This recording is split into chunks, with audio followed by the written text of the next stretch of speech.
রাত্র 9টার সময় ঘুমিয়ে পড়া পোলাটারও দিহি এখন হয় সারা রাত্র জায়গা থেকে সিগারেটের মাথায় আগুন ধরাই, আর নয়তো চোখ পাহাড়ে উঠমু কানে ধরছি আর না পইরা গোয়া ব্যথা আমি পাইছি তুমি।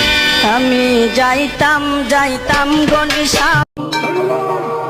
আমরা একটা জঙ্গলে আসছি, তো এখানে কিছু নাকি আধ্যাত্মিক মানুষ নাকি অনেক কিছু দেখতে পারে, তো এগুলো তো আসলে আমরা বিশ্বাস করি না। আমার কথা আমাদেরকে অনেকে বলা হয়েছিল। ওই যে দেখেন, ওই বেয়াদব দেখেন, ওই দুই বেয়াদব চুরি করে, মানে এত এমন গাদ্দা।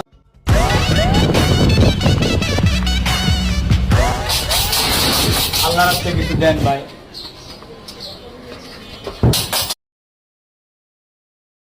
ঠান্ডা দিনে একটা বউ পাইলাম না, ওই খেতা বিজলি যেমন